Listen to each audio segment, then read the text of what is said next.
So you can see I installed the bearings. These are the main bearings. I cleaned these with some kind of solvent. We got them rusty. I had to reapply oil, but now they run pretty true. So here's the plan. Basically doing a simulation. I already completed the simulation, but I wanted to see if I can match the simulation with numbers. So what I did, I procured an S-type load cell. This is a 1000 kilogram, and I have another one which is a 500 kilogram, and I machined these brackets. Okay, so the brackets will hold the bearing, the main bearing, and they're going to be mounted on this plate. So you're always trying to do a perfect job, and what I found in engineering, most of the errors are a factor of 2, and it is really important for me to have trust in the numbers that I'm doing. Now, if you would do something like this in corporate environment, you would have a team of engineers working on the problem, and you would have someone with knowledge about testing. Someone would draft up the models. Someone would design the test. Someone would procure the parts. Possibly there's a guy who looks over everyone's shoulders. But I'm alone. I'm doing everything myself, kind of trying to come up with the idea and then making it happen. So now you can see this acts as a support for the crankshaft, and I can rotate the crankshaft. The next thing is I'm going to do is set up an indicator here, turn this crankshaft, and see how much runout we got. But first I need to tighten these bolts. I need to tighten up these bolts. So I designed this whole thing in 3D CAD. So I made a spacer, this one, you know, Mark 4405. That's the size of the spacer, and it happens to fit neatly between these two load cells. Okay, so once I put it in between the load cells, I can put a clamp across and clamp it, and then once I clamp it, I can assume that they are parallel to each other. These load cells are pretty tricky. They made of stainless steel, one of the most hated materials by me to measure, to machine.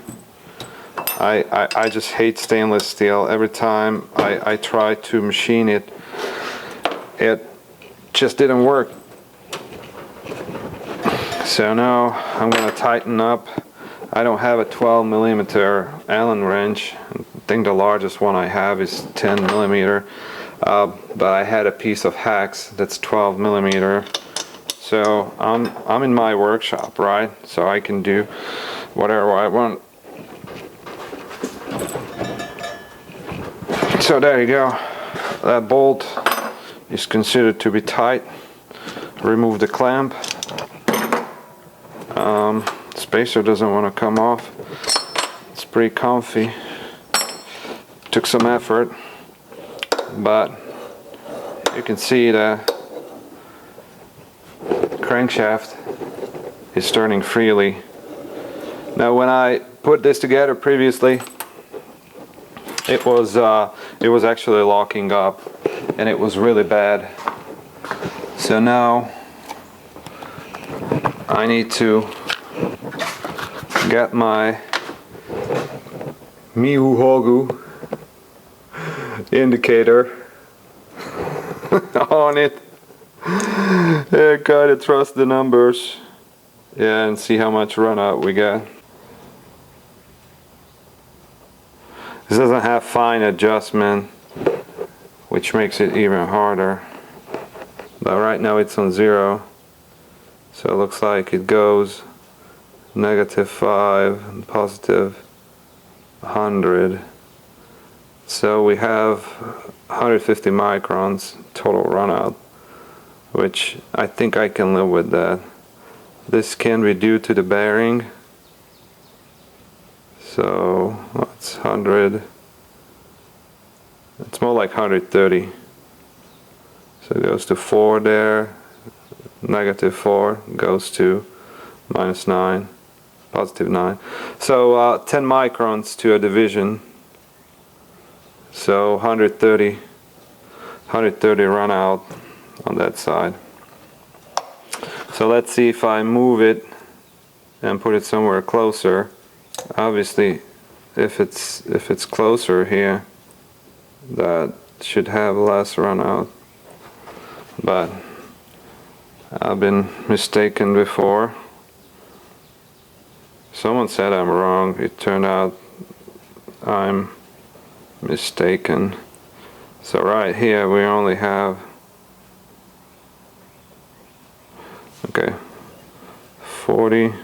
So right here we only have 40 microns. So we only have 40 microns right there.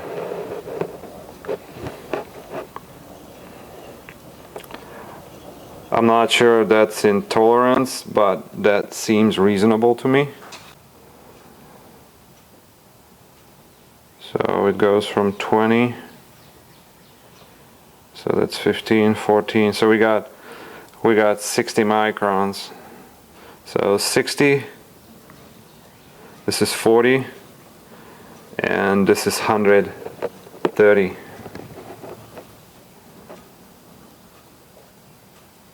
So there you have it. 60 microns of runout, and that includes the runout in the bearings. So I think that's a good result.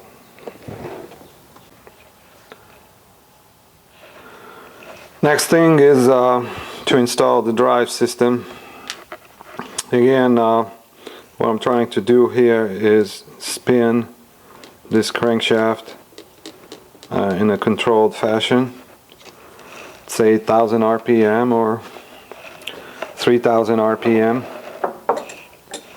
and then measure the vibration on the crankshaft, basically on these bearings.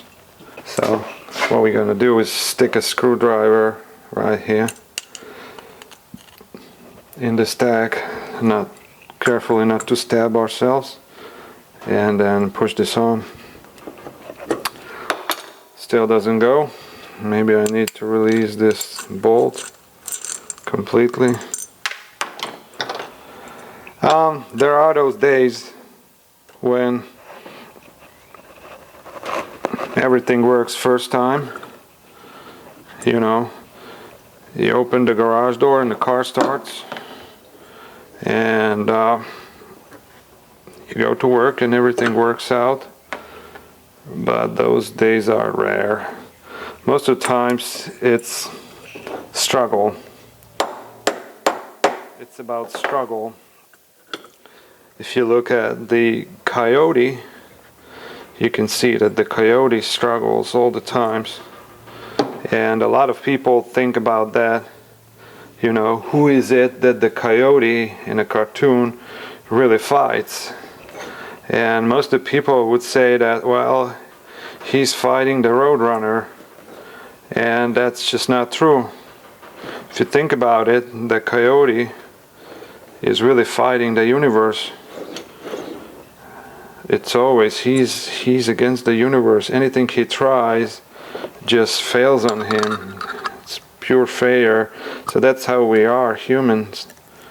You know, we fight the universe. So you can see from this side, it will go on easily. Maybe it needs a little percussive help.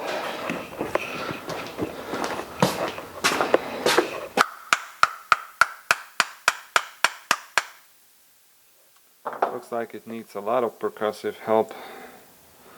So I'm gonna take this to the vise and try to put it in there. I really don't want to damage this cell phone.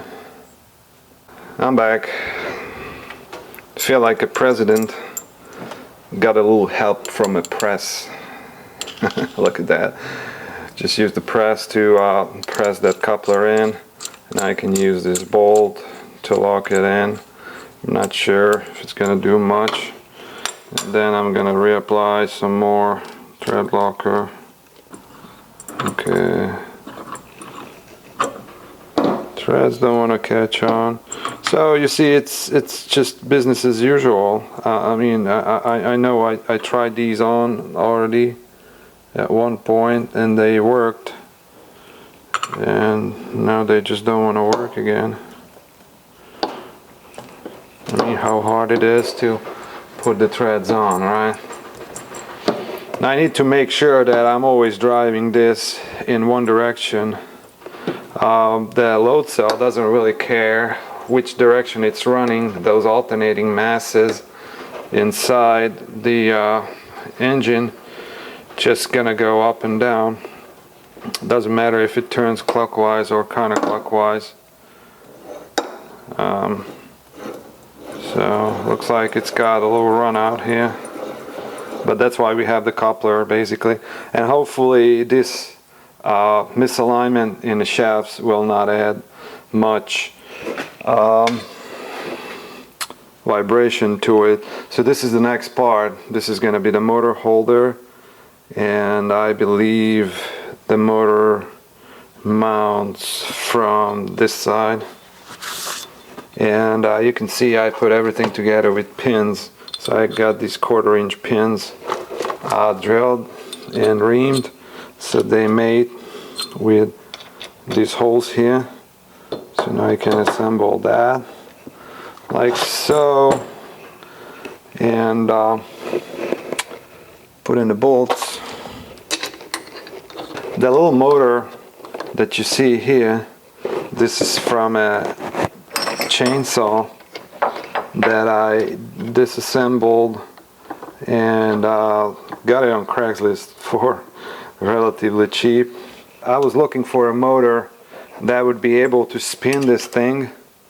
It's relatively small, and most importantly, I can adjust the speed. So I want to go up to, let's say, 5, maybe 6,000 RPMs, and I was looking for something along those lines. So this is an interesting motor. This is what they call Outrunner. If you flew RC planes, you might be familiar with it. And the idea is that the rotor of the motor is on the outside, so it's not on the inside. The stator is stationary, and the stator is right here. And this is actually a plate that has Hall effect sensors wired to this cable, and the Hall effect sensors just tells the brain box where the rotor is relative to the stator. So the rotor has these permanent magnets on the edges, and they pass by the Hall effect sensors, and the brain box figures out you know, when to turn on the coils and how much voltage to apply. So that's a big motor, big Outrunner. If you are familiar with RC planes, typically the RC planes have like a 30mm Outrunner motor, and this guy is 64mm, the outside diameter, and then the actual length of the rotor is almost 31mm. This steel housing, remember, this steel housing is a path for the flux, so they cannot make this from aluminum, and it has to have a certain thickness. It's not really efficient because it's just a solid steel. If you look at the stator. The stator is made of thin steel pieces. The lamination is made of thin steel pieces to decrease eddy losses. So this has a non-uniform pattern for the bolts. I had to put in bolts and measure that, and that's how I designed this coupler. So now if I'm turning the motor, you can see it's turning the crankshaft. So the motor here is going to have a controller, and I just took the controller from the chainsaw and I spiced it up a little bit. Again, this project was in the making for 2 years now, and I just finally want to get done with it. Here's the controller. It's just the electronics from the chainsaw. It fits in the chainsaw.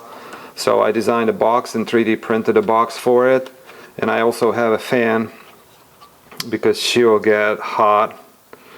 And so looks like I screwed up this grate on the fan. It's bent.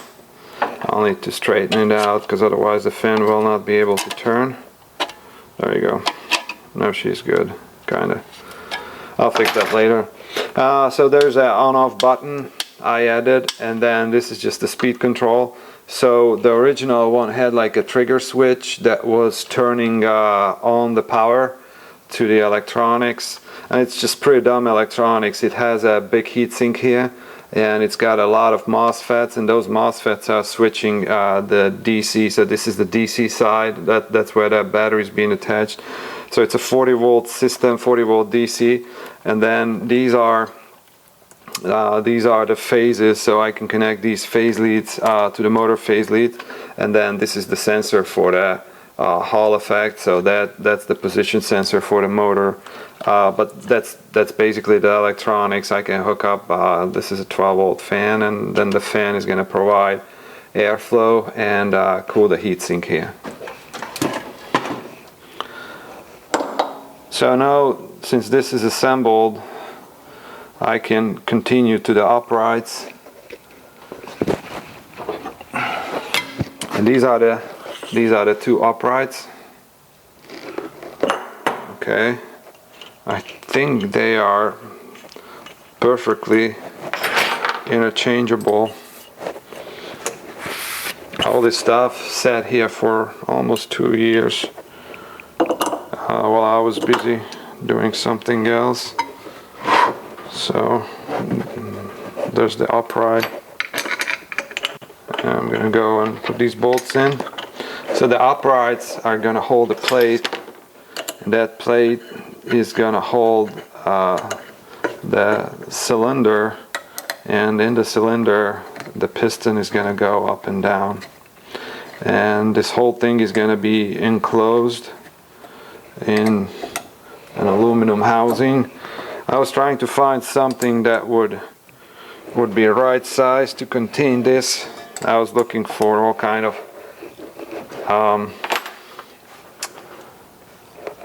like a big pan, like a kitchen pan or something along those lines, but I couldn't find anything that would fit. So hopefully these load cells are sealed so that I'm not going to have problems with the oil going inside. Okay, so that's what we got so far. I'll need to figure out how I lead these cables out.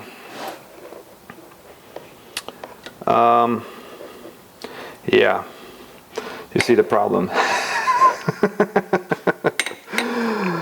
I need to bring the connecting rod up before I tighten these.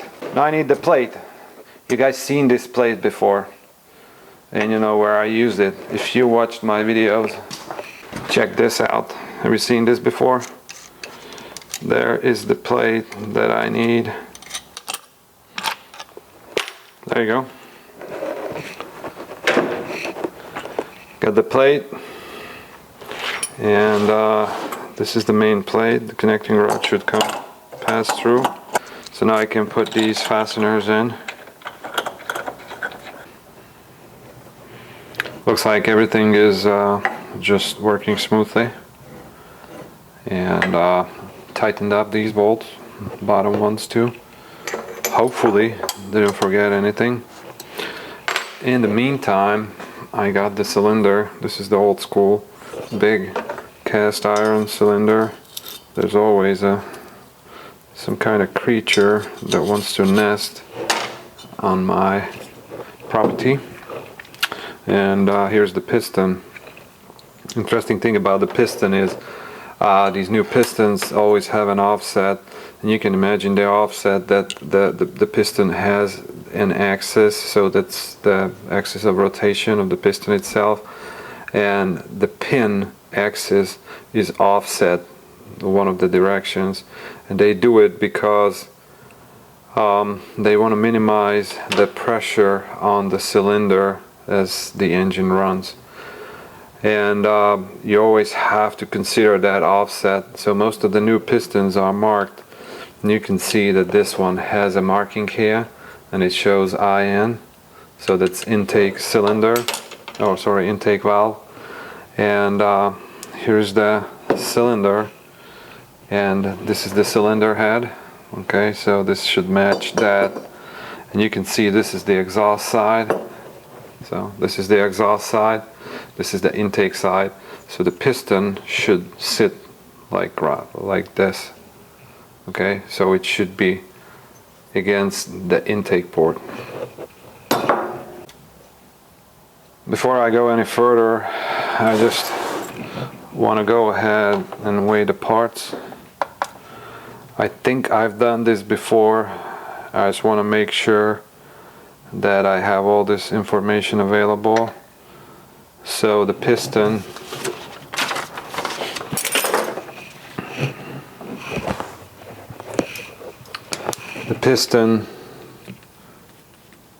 is 81.9 grams, and then the piston pin is 22.8, and then the two locking rings is half.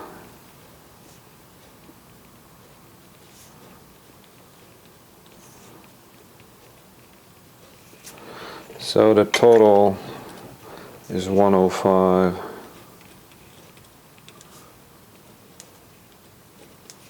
It's always good to do something like this, weigh the total also. That's like the checksum. When you're sending information, there's always a checksum. These are the rings for the piston. I'm not going to include them in the analysis or in the study, because these will provide extra friction, and I don't have any friction models in my analysis. I don't want to deal with that, so I'm just going to run it without the rings. But there's the compression ring. Here's another compression ring. This is the middle, this is the top, and then this is the oil control ring. That's on the bottom of the piston. So I have all these parts available. So the next thing is to assemble the piston. And normally when you have an engine, then you just press this in from one side. I just put this together, and the pin went in smoothly from one of the sides. There you go. So from this side the pin goes in really smoothly. So what I'm going to do is install the ring, and this is the kind of ring that will pop out and then basically just jump to the other side of the workshop or into a parallel universe, and you're never ever gonna find it ever again. So that didn't happen this time. So you can see the ring is neatly installed. It also says 110 here, so I wasn't sure about the displacement of this engine. This is 110 cc. I have multiple of these, that's why I wasn't sure which particular one this is.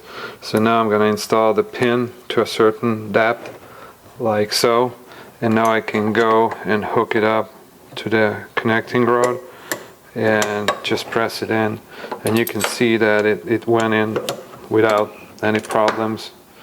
So now the next thing is to go and install the second ring. Now when you do this, this pin can fall down right there into the engine. So one of the neat tricks that I learned when I was a kid to prevent that is you just go and put some kind of piece of cloth or something in that cavity, so if this ring falls off, because they really don't have any features, so it's just a ring, you know, so you couldn't hook up a plier to it or anything along those lines. So if they fall, they are gone forever. Okay, looks like it's in.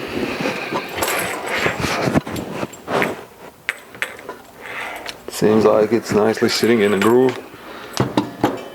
So that's done, and now I can install the cylinder, and basically it's done. You can see the piston comes all the way to the top,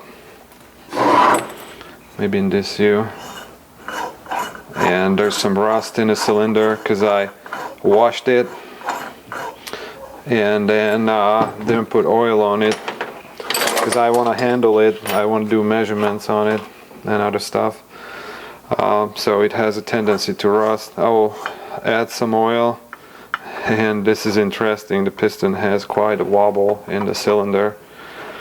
So now the next thing is to install all the other parts that accommodate this.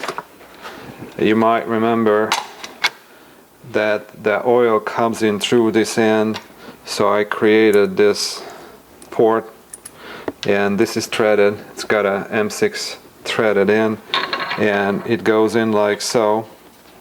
It's got a tight, well, relatively tight tolerance, and so I can install this sidewall. I need to, okay, there you go. So I can install this sidewall like so, and this guy goes on like so. So this is bored up to accept this diameter, and there's a small clearance, you know. If you do engineering, you understand that we always fight leakages and gaps, and that's just the nature of the beast. So this is threaded M6. I got a couple of these 3D printer couplers they use for 3D printers to provide the filament to the printer. So that goes in like so, and on the bottom of the unit I have a sump. This is the sump here, this hole, and then to that sump I have another channel that connects in that also have an M6 threaded in like that, and basically that provides an oil circuit. I don't know how much oil I'm gonna use here. I think I'm just gonna go in with the oiler and oil up the stuff and then let it run and do the measurement, but I'm not gonna actually create a pump that pumps oil everywhere. This is how the top is gonna be mounted, and then this acrylic plate is going to sit on the top. Now the next thing is I need to add the sidewalls, and I need to figure out these bolts. I need to make some custom bolts that are the length that I need, and I'll go from there. Thanks again for stopping by and following me on this journey. Again, if you like the video, please give me a thumbs up and subscribe. Thank you. Bye.